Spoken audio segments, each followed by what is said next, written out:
Welcome to today's Table Talk here at the Clinton Public Library. Today we'll be discussing our upstairs area along with our nonfiction and adults alongside our special collections.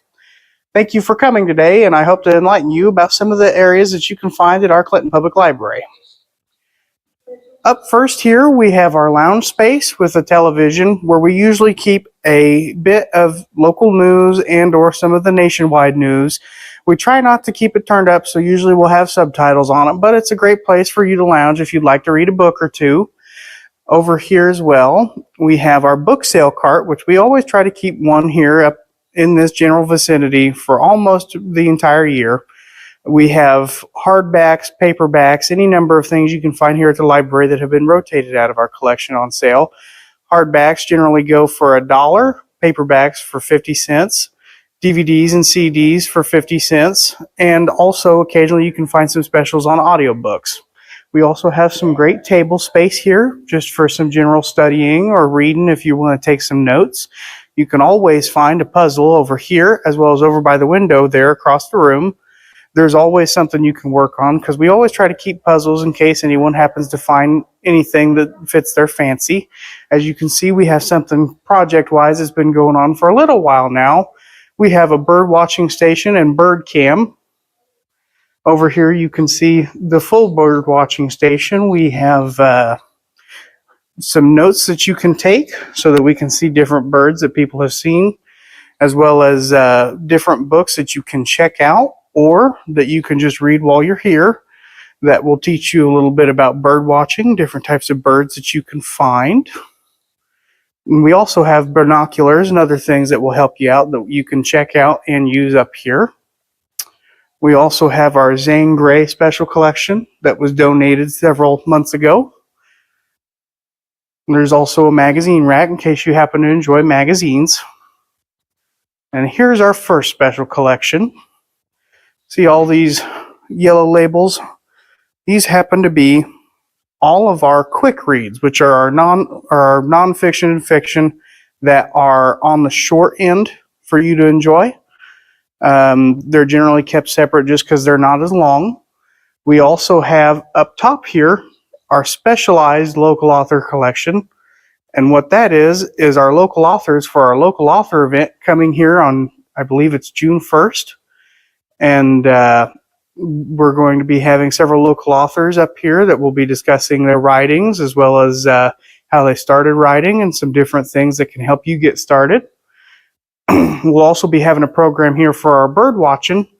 We'll have 2 guest speakers in March. I don't believe we have the dates yet, but you can pay attention to our local newsletters and you will find those in there when the time is right. Now let's start with our nonfiction. Here's the 2 other special collections that we mainly keep. As you can see down here, the gray labels, these are more local authors, but the difference is these here all happen to be getting split up and is a project that we're currently working on where we're going to be doing extra local authors, which will be local authors that have the label specifically here. As you can see, the blue label that says local author. And the gray label means that they are local, but perhaps they're not so local to us, if you understand what I mean. We also have our undersized books, generally books that happen to be a little bit too hard to keep on the shelf with some of the bigger nonfictions that we get. You can find these as mainly our nonfiction, but our local author section is both fiction and nonfiction, just so you know where to look. We also have nonfiction books that happen to cover child rearing, dealing with childhood, anything when it comes to parenting, stuff like that. That's our purple label here that you can see.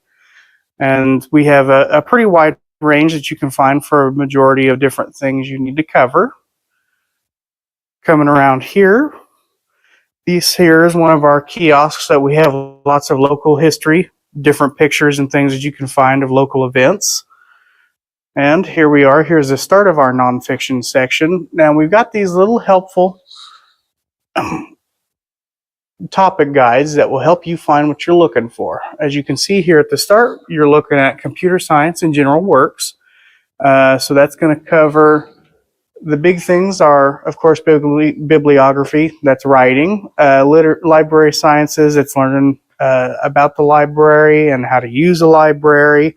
You've also got encyclopedias and almanacs in case there's general stuff you need to learn, periodicals, general organizations, news journalism. You've also got general collections, which is just some generalized books that cover some special individual things that maybe don't fit in with all the other topics. There's also manuscripts and rare books. Coming over here, you see we have our philosophy section that covers lots of your different philosophy, ethics, logos, anything you need that might cover just some different things that might cover law-wise that you might need. You might also need some good reading when it comes to maybe you've got a paper you need to write on maybe a religion or an idea or philosophy. Sometimes, you need to do some studying when it comes to class-wise for any general number of topics that have to do with maybe a government philosophy or how they might handle something, anything like that. Up next, we've got our religion section, which mainly covers natural theology. Of course, you have Bibles, you have Christian theology, moral theology, local religious orders, as well as church history, Christian social theology, Christian denominations, and non-Christian religions. Next one over here, we've got our social sciences section that covers lots of different individual things that you're going to need, like economics, law, political science. We've got a very, very wide selection. And another section that we happen to have quite a bit of would be our automotive section. As you can tell, there's quite a few Chilton manuals. So in case you happen to need anything with your automobile that you might want to try and do yourself, don't forget to stop at the Clinton Public Library. We've also got here the start of our cooking and food section, as well as animal care. And we have a wide variety when it comes to cooking. We have anything you could imagine cookbook-wise, healthy eating. If you want to try a different regional cooking than maybe you're used to, we have quite a few, as you can see. And I know that says language, but there's also lots of cooking in there too. As you can see, here's more cooking books.